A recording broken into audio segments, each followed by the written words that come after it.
entrar en esta computadora es para no... Ok, ahora sí. Bueno, recomenzamos nosotros.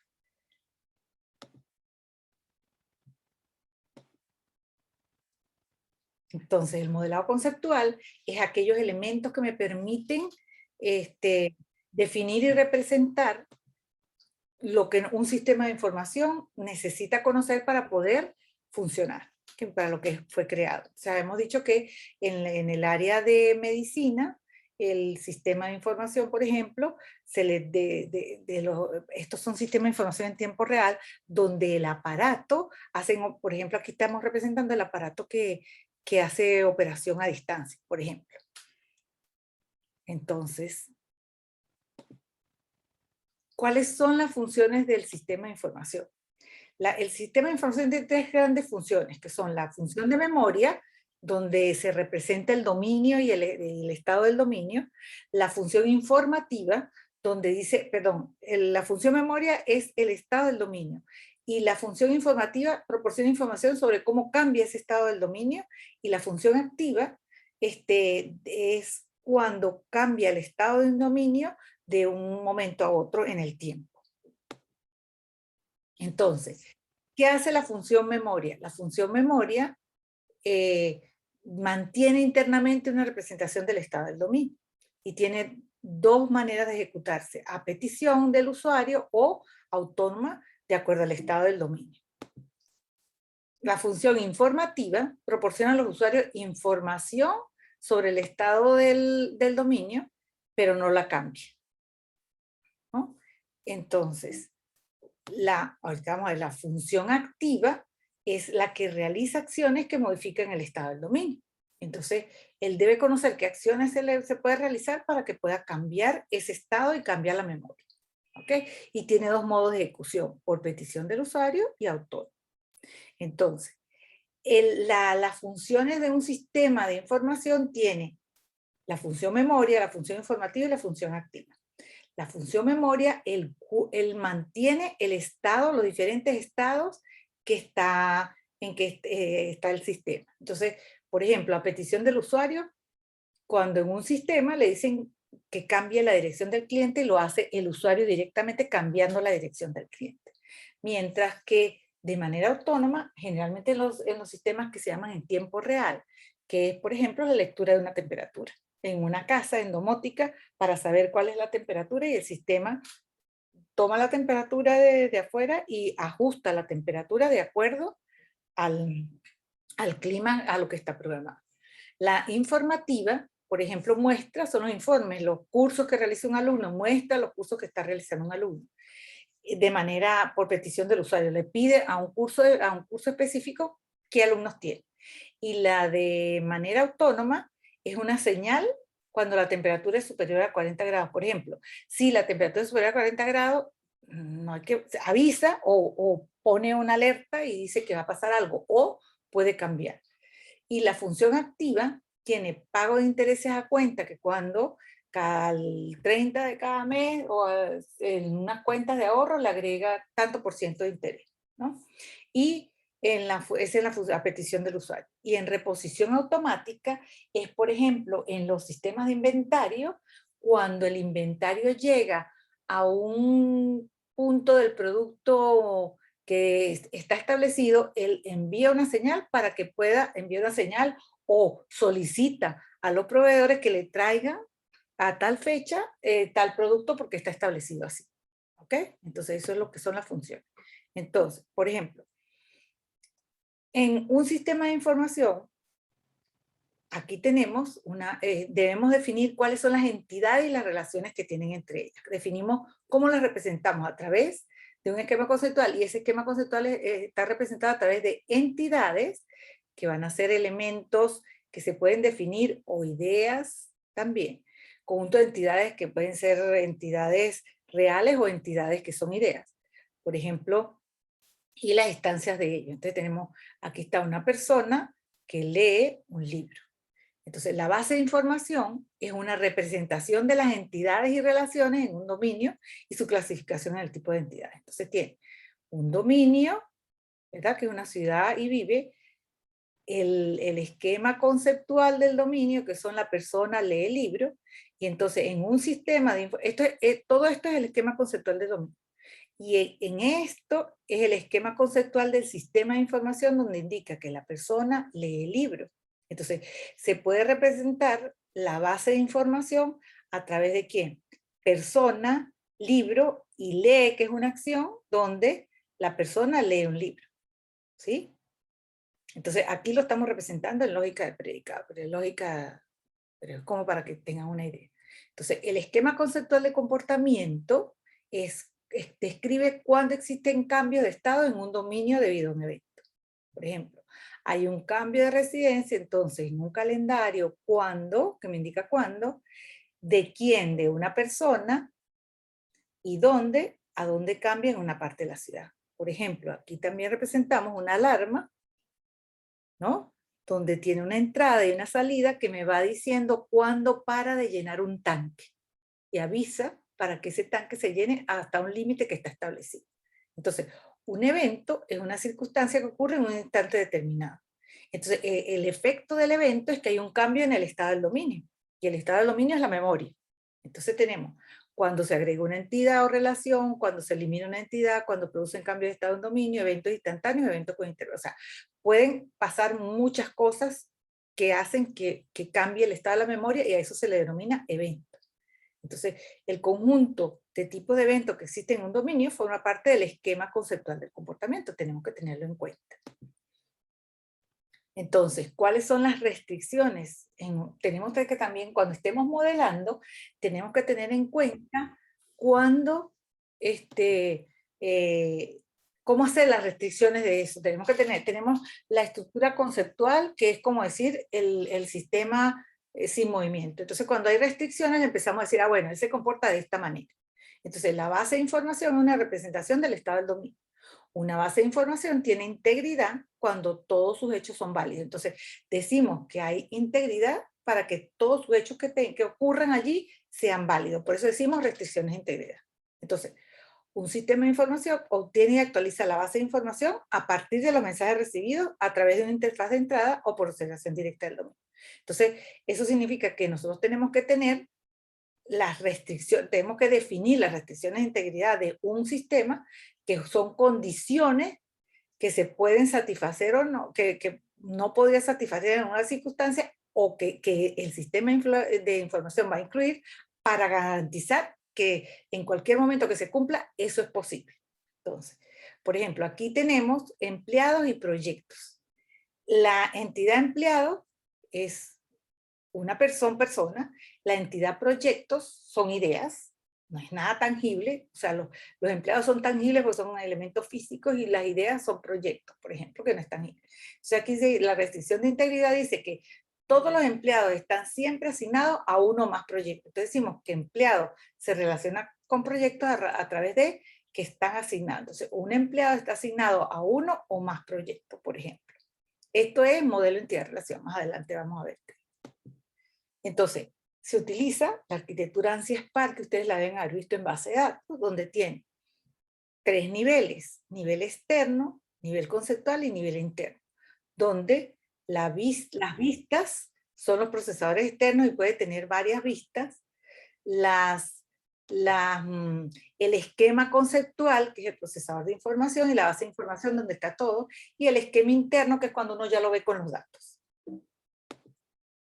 Entonces, la ingeniería de requisitos tiene 3 fases y determina los requisitos a través del esquema, y se representa a través del esquema conceptual, donde los futuros usuarios del sistema y los diseñadores analizan los problemas, las necesidades y las características del dominio, estudiamos lo que es el dominio, se elabora un esquema conceptual del dominio existente y del dominio deseado. Eso es lo que nosotros vamos a trabajar en este curso, el esquema conceptual.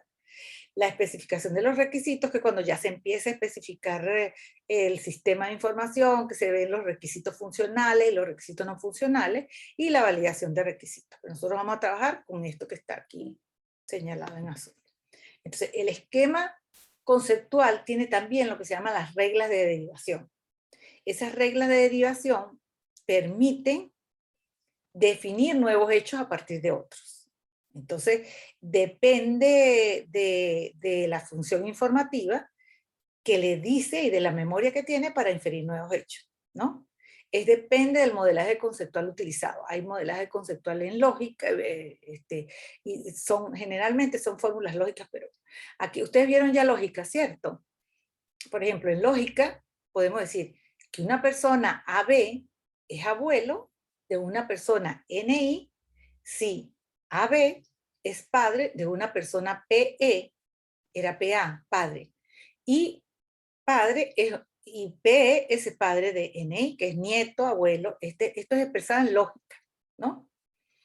En el algoritmo será obtener padre de PA de NI, obtener padre AB de PA y el abuelo. Entonces, el resultado va a ser el abuelo de NI es AB. Ahí me equivoqué, me repetí un D 2 veces. ¿Ok? Entonces, el modelado conceptual apunta a modelar la parte de la realidad que es relevante para el sistema de información. Tiene una parte estructural y otra de comportamiento. Entonces, nosotros no, en este curso no se va a modelar el diseño, pues que creo que eso es de otro ramo. ¿Y para qué se usan los modelos? Bueno, para comunicar, de manera que el usuario y los diseñadores y todos los que están haciendo el diseño del sistema puedan tener un entendimiento compartido sobre lo que se va a construir, el sistema de información a construir, para visualizar, además, mostrar al usuario lo que saben las diferentes personas, ya sea el cliente, los expertos y los usuarios, y para verificar de que lo que se está modelando es completo, es consistente y es correcto. ¿Okay? Existen dos grandes etapas, si se quiere, de modelado conceptual, donde está el análisis de los requisitos y la obtención del esquema conceptual. El análisis de los requisitos, uno define el universo del discurso. En el mundo real hay muchísimas cosas a tomar en cuenta, pero cuando vamos a modelar un sistema de información hay que acotarlo al espacio que quiere uno que el sistema de información represente. O sea, cuál es la realidad que se tiene, cuál es la realidad empresarial que se tiene. Entonces se obtiene a través de qué? De entrevistas, normativas, listados, pantalla, etc. Entonces se construye el análisis de requisitos para hacer un esquema. Luego se obtiene el esquema conceptual y se valida con el usuario. ¿A través de quién? Los esquemas conceptuales a través de entidades, relaciones, atributos y restricciones semánticas. Entonces la salida es un esquema conceptual que se va a mostrar. Entonces, el modelado conceptual tiene dos componentes. El modelado estructural, que es el estado del dominio, con los objetos y sus relaciones, y el modelado de comportamiento, que muestra los cambios de estado en los procesos que se tienen, ¿no?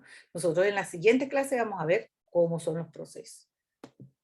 Entonces, el esquema del sistema de información describe diferentes tipos y relaciones estáticas que existen en el dominio del sistema. Él no dice cómo se comporta, sino dice aquí hay esto, esto, y se relacionan de esta manera. Entonces, por ejemplo, en un dominio, el concepto es un libro, una persona, un proyecto. Los atributos son elementos que caracterizan un concepto. Por ejemplo, a las personas las caracterizan todas tienen en común un root, un nombre, una edad, ¿sí? Y las relaciones, el leer, trabajar generalmente son un verbo. Existen diferentes lenguajes de modelado conceptual, como el modelo de entidad-relación, el UML, el BPMN, que es la notación de gestión de proceso de negocio, que es con el que vamos a trabajar en este curso, las redes de Petri, que se usan para eventos, para mostrar eventos, y el diagrama de flujo de datos para mostrar cómo van los datos en la organización, etc.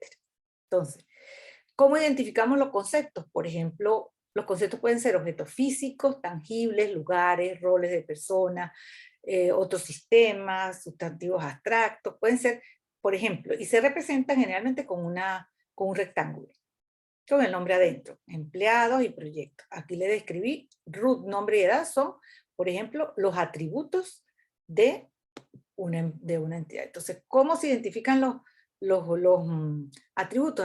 Son grupos de conceptos que caracterizan el objeto, una clase, que son los empleados los caracterizan el departamento, el nombre y el root. Al proyecto, el identificador de proyecto, su descripción, su fecha de inicio y su fecha de fin. Entonces nosotros describimos aquí los atributos que todos los proyectos en común tienen. Las relaciones son acciones que existen entre los conceptos o los objetos. Generalmente siempre son verbos. Por ejemplo, un empleado está asignado a muchos proyectos, asignados a asignar. Este como un modelo de entidad-relación. ¿Cómo se representa en UML? Bueno, los empleados están asignados a proyectos. Aquí como lo veníamos representando. La cardinalidad de las relaciones. Representan las restricciones del dominio. ¿Cómo lo representamos? A través de tipos de cardinalidad. Hay uno a uno, uno a muchos, muchos a muchos. Eso está representado a través de la integridad. Esas son las famosas restricciones de integridad en la base de datos. Donde, por ejemplo, en este caso dice que todos los empleados están siempre asignados a uno o más proyectos. Entonces digo que los empleados uno a muchos proyectos, pues no tenemos un número definido. Entonces, esas son los que se llaman relaciones de asociación en UML, donde especifica que los objetos de un elemento están conectados con los objetos de otro. Entonces, muchos clientes viven en una misma dirección. Por ejemplo, aquí, la persona es colaborador de, y esta persona es amigo de, en una instancia. Entonces, estas son distintos tipos de representación que podemos hacer, ¿no? Aquí un director manda sobre un empleado, nombre y dirección de asociación. Ahorita les voy a mostrar. Aquí hay relaciones de asociación. Las relaciones pueden ser manda sobre, y cuando le estamos diciendo que es el director manda sobre empleado, pero nunca un empleado puede mandar sobre un director, se le señala con una flechita rellena. Hay otras notaciones que puede ser sin línea entre, una línea sin símbolos de multiplicidad que denota asociación uno a uno. Hay otros que utilizan un círculo blanco, el círculo relleno que indica que es ahorita lo vemos con un ML que lo tengo más adelante, y se puede utilizar también números. Estas son las distintas maneras en que podemos representar las relaciones de asociación. Los roles se indican el papel que juega una clase en una asociación. Entonces, la empresa es contratante y emplea a un empleado. Entonces, el rol que juega la relación. Eso también lo utiliza el UML. ¿Ok? Existen tipos de asociaciones que son asociaciones fuertes o composición, que representa una clase que está compuesta por otras clases y que son indispensables para que esta funcione.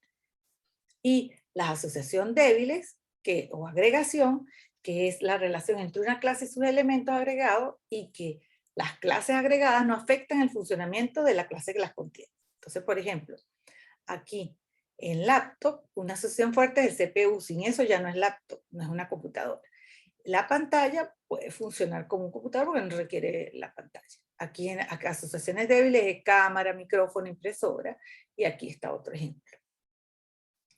Existe lo que llamamos el modelo de comportamiento. Ese modelo de comportamiento en UML está descrito por el diagrama de actividades, diagrama de estado y de casos de uso, que no lo puse, pero también. Entonces, esos diagramas modelan el flujo de actividades, cómo las actividades cambian en el tiempo, y se muestra de distintas maneras. El diagrama de estado es una máquina de estado finito, que es como empezaron las redes de Petri, y es un modelo de comportamiento que describe las acciones y qué pasa, cómo cambian los estados en la medida que ocurren eventos. Se muestran cómo es la historia de esa actividad en el tiempo y en la medida que hacen los cambios. Nosotros vamos a trabajar con también el modelo de comportamiento, están los procesos de negocio.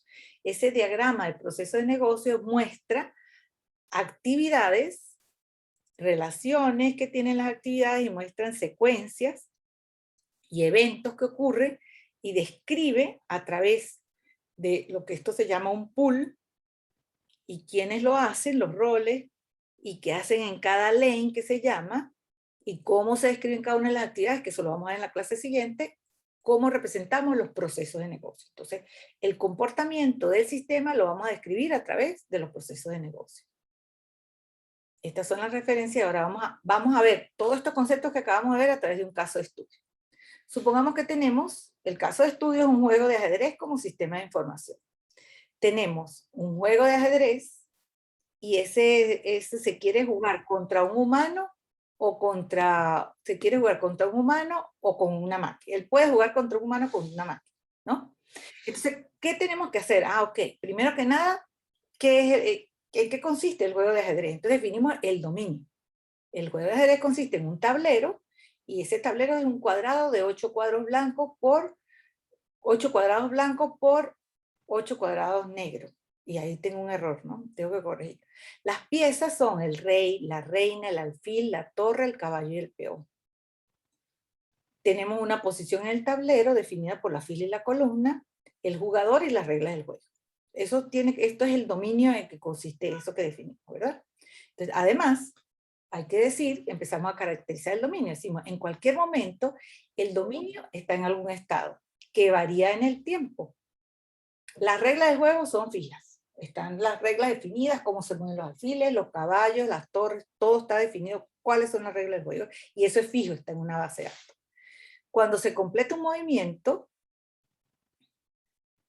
el sistema tiene que mantener una representación del estado del dominio. De lo contrario, no se podría jugar, ¿verdad? O sea, siempre tiene que estar mostrando cómo está, en qué estado está el dominio. O sea, cada jugada que se hace la tiene que mostrar. Cuando se completa un movimiento, el sistema debe saberlo de alguna manera para actualizar la representación del estado del dominio. Entonces, este es un ejemplo de ¿qué? De la función memoria. Entonces, cada movimiento es la función memoria para poder mostrar cómo está, qué pasó, dónde están ubicados todos. El sistema tiene que visualizar en la pantalla el estado del juego continuamente. Cuando un juego comienza, el sistema muestra la distribución inicial de las piezas como se muestra aquí en este dibujo, ¿verdad? Las blancas, las negras y cómo están ubicadas. ¿Ok? Además, ¿qué tenemos que tener en cuenta? Después de cada movimiento, el sistema debe mostrar la nueva distribución, ¿no? Ese es un ejemplo de ¿qué? De función informativa en modalidad autónoma. Cada vez que hay movimiento es autónomo y tiene que mostrar cuál es la nueva distribución de todas las piezas en el tablero. Una vez que el jugador ha realizado una jugada, se espera que el sistema piense las alternativas posibles para conseguir su objetivo, ¿no? Utilizando el estado actual del juego y los conocimientos que pueda tener el sistema, ¿no? Y que después de un tiempo realice su propia jugada. Al hacer la jugada, el sistema cambia el estado del dominio, por lo tanto, este es un ejemplo complejo de la función activa. Si el sistema fuera lo suficientemente ingenuo como para ofrecer la información de la próxima jugada al jugador, es un ejemplo de función informativa en la modalidad de petición. Que el jugador le diga, dime qué piensas jugar, y entonces él le muestra, mira, yo voy a jugar esto. ¿Ok?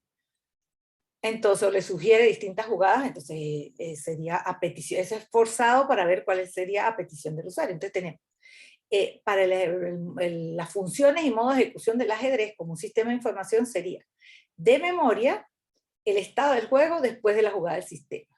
Y autónoma, estado del juego después de jugar el usuario, porque le va a responder al usuario. La informativa, el sistema le muestra su próxima jugada al usuario, que sería ingenuo, ¿verdad? Si él le dice, bueno, está programado para que aprenda. Por ejemplo, si va a aprender, le dice, tú deberías hacer esta o estos movimientos. Y autónoma, que es el estado del juego después de cada movimiento de la pieza. Él lo va a hacer y lo va a poner. En la activa, es la jugada del usuario en respuesta a la jugada del sistema.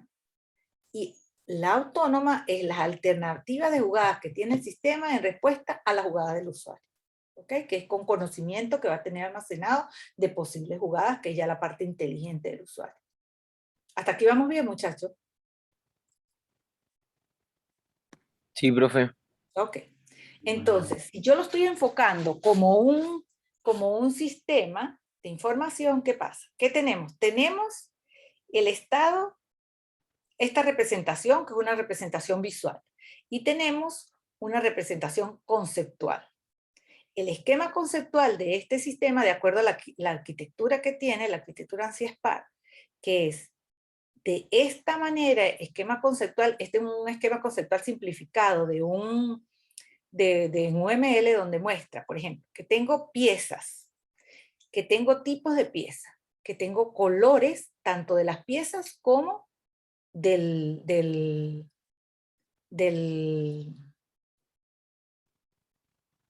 board, o sea, del tablero. Y además que ese tablero tiene cuadraditos que son blancos y negros. Tenemos las filas, tenemos columnas y esas filas y columnas se representan del 1 al 8, por ejemplo. Entonces aquí La columna tiene número, la fila tiene número, el tablero tiene cuadrados, que están localizados en una columna y que tienen color. Pero además están las piezas que están localizadas en un cuadrado y que esas piezas tienen color y que tienen un tipo de pieza, porque son. Entonces vamos a ver aquí. Aquí está. Entonces volvemos aquí y decimos que puede tener uno más esquemas externos. ¿Por qué? Porque son los distintos momentos en que él va a mostrar el tablero.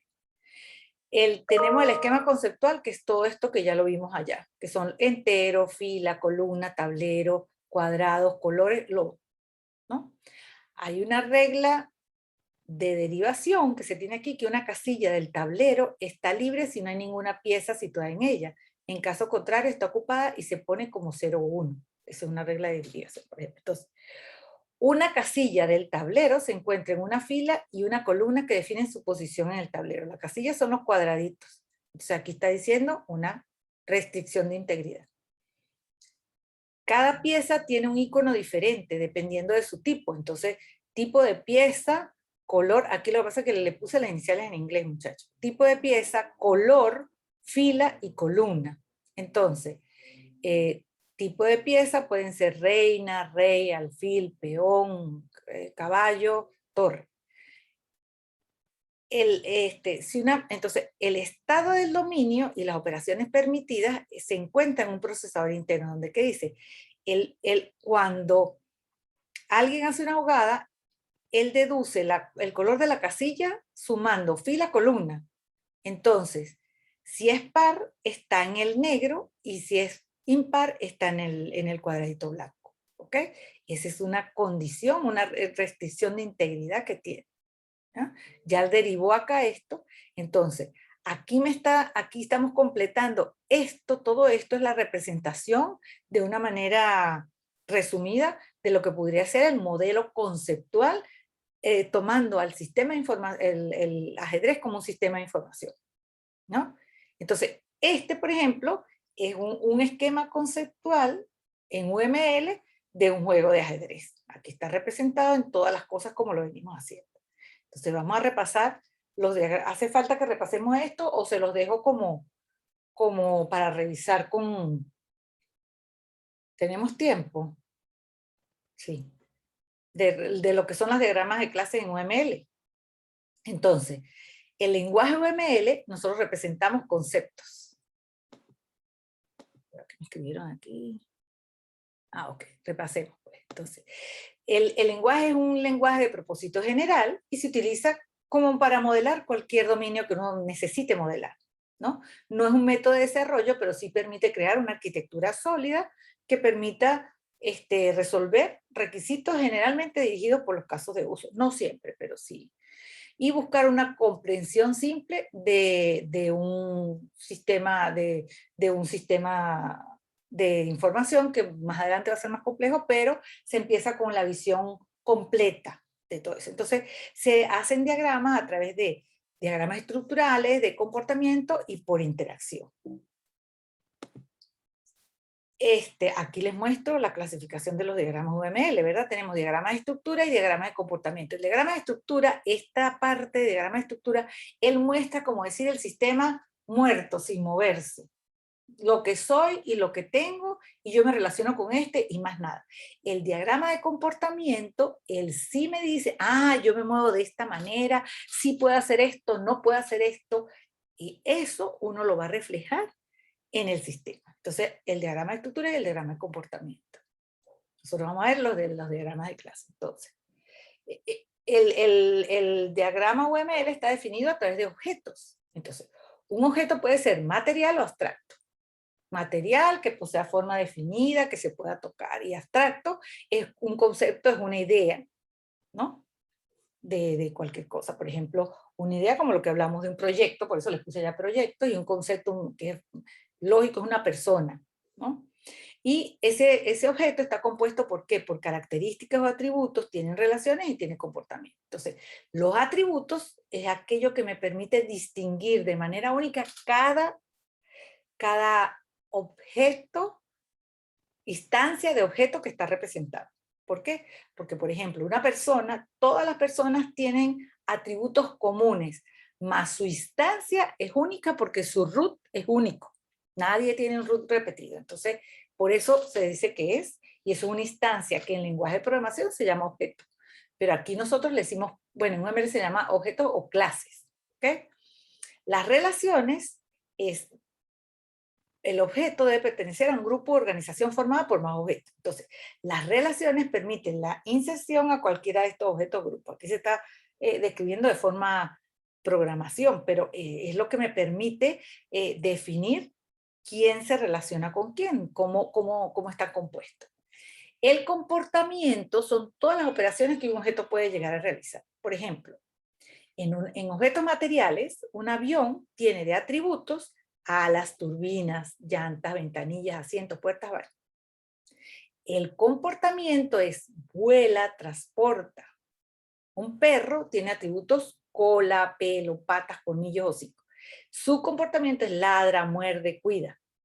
Igual, el automóvil, llantas, motor, escape, timón, palanca, chasis. Y el comportamiento es transporte terrestre para personas. Él transporta personas. Y así sucesivamente. Objetos abstractos, por ejemplo, cuenta bancaria, ¿no? Los atributos son tipo de cuenta, titular de la cuenta, saldo de la cuenta. Y el comportamiento es depositar, retirar, consultar. ¿Ok? Ingeniero, que es abstracto, los atributos son habilidades, destreza, actitud, creatividad. Y el comportamiento investiga, desarrolla, diseña, produce, etc. Entonces, lo que veníamos hablando, el objeto se le llama clases y es un conjunto de objetos, y en términos de programación orientada a objetos, un objeto es una instancia de una clase. Entonces, ¿cómo se representan esas clases? A través de un rectángulo que está dividido en tres, donde tiene el nombre de la clase, los atributos de esa clase y tiene métodos. ¿Qué son los métodos? Las funciones que definen el comportamiento de ese objeto. ¿Sí? Entonces, aquí es un diagrama de clase de UML, ¿no? Este diagrama de clase vehículo tiene, es un diagrama de clases padre, donde los hijos, avión y barco, heredan las características generales del padre, que es puertas, motor y chasis. Todos tienen puertas, motor y chasis, pero el avión tiene turbinas, alas y tren de aterrizaje, y el barco tiene ancla, popa, cubierta. Y tiene, todos aceleran, frenan y arrancan, pero el avión tiene aterrizaje y despegue, y el barco tiene carga y navega, y así. ¿Ok? Entonces, las relaciones se definen como relaciones de asociación, relaciones de dependencia, generalización y agregación. La asociación es conexión entre clases, la dependencia es como relación de uso, la generalización es relaciones de herencia y la agregación son conexiones particulares entre clases. ¿Okay? Entonces, por ejemplo, la asociación se relaciona con, describe una conexión entre objetos. Entonces, existen distintos tipos de asociación. En un sentido unidireccional, que un piloto conduce un automóvil, jamás podemos decir que un automóvil conduce al piloto. Y las relaciones bidireccionales, que pueden ser un cliente es titular de una cuenta, tiene titular, un cliente es titular de una cuenta. La computadora utiliza digitador y el digitador utiliza la computadora. ¿Ok? Entonces, hay relaciones bidireccionales y se representa sin flecha o con flecha dependiendo del sentido que va a tener la relación. De dependencia, ¿no? Es una relación semántica. ¿Semántica qué significa? El significado, de cómo, con qué finalidad, de qué significado tiene significado, entre dos clases, ¿no?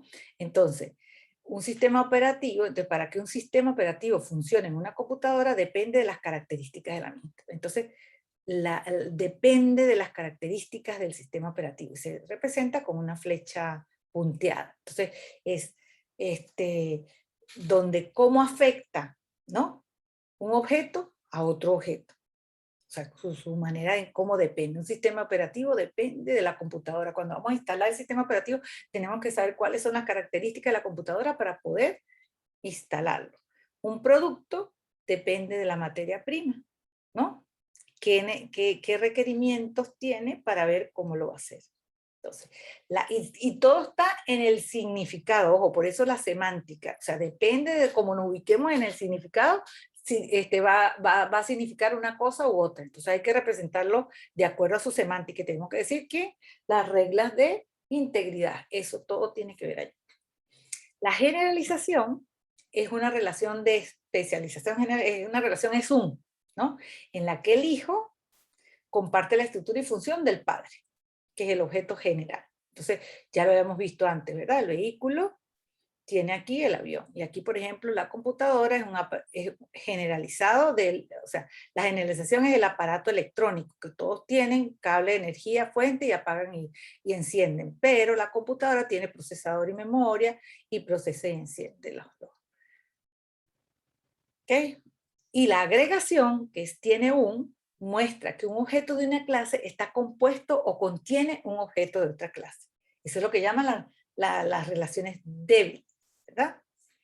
Pues ahorita lo vamos a ver más adelante. No, es el tipo de agregación, donde un vehículo tiene llantas y motor y la computadora tiene memoria y CD-ROM. Cuando tenemos la composición, que es una relación de agregación más estricta que la de tiene un, porque la relación indica que no puede existir si no tiene el objeto de quien depende. Por ejemplo, el capítulo de un libro, por su característica, únicamente puede existir en ese libro, no puede existir en otro libro. Entonces, este capítulo existe solo en ese libro. Entonces, la composición representa acumulaciones muy fuertes, o sea, acumulaciones no, bueno, yo le digo relaciones, no sé cómo les han dicho ustedes. Las partes solamente existen para un solo conjunto si este se destruye y las partes también lo harán. O sea, si se destruye el libro, se destruye el capítulo. La multiplicidad, que representa el número de instancias de una clase que se relaciona con una instancia de otra clase. Entonces, indica la cardinalidad de una relación, donde decimos que es uno, existe uno y solo uno, puede existir o no con otro, 0 a 1, pueden existir muchos a otros muchos, de 0 a varios, aquí está, se representa con un asterisco, y de 1 a varios, que es al menos 1. ¿Okay? Esto es lo que es la relación de multiplicidad. El diagrama de actividades, que modela el flujo de actividades, pueden ser procesos dentro de un sistema de información. Estos procesos de caso de uso o procesos comerciales. Y aquí estamos en comportamiento, ¿sí? Que no les puse. Los diagramas de comportamiento son el caso de uso. Él proporciona una vista general simple de un caso de uso o conjunto de casos de uso de un sistema de información. Por ejemplo, en el restaurante aquí está mostrando el caso de uso de ¿quién? Del crítico de comidas que hace probar la comida, pagar la comida y beber vino. Y el chef hace preparar la comida. Entonces, muestra un caso de uso de los distintos. Las máquinas de estado, que representan la secuencia de estado que un objeto de la clase tiene a lo largo de su vida. Entonces, de acuerdo a las acciones que van sucediendo. Entonces, aquí, por ejemplo, están preparando una entrega, si la pagan o no. Aquí está, crea la entrega, la pone en pendiente, la prepara, está en preparación, si sigue pendiente, volverá a seguir en pendiente hasta que luego hace la entrega. Una vez que va a hacer la entrega que esté pagado, contabiliza que lo pagó y así, y cerró. ¿Ok? Nosotros vamos a utilizar es el diagrama de modelo de proceso de negocio. Entonces, en este momento ya tenemos que tener la parte conceptual. Entonces, aquí hay unas referencias que les puse, un diagrama de clases y eso, para que lo vean, y se los voy a dejar aquí, ya va, aquí se los voy a dejar, ahorita se los envío, porque esos no están en la clase. Déjenme copiarlos acá y se los voy a pasar aquí. Se los pongo aquí y se los voy a copiar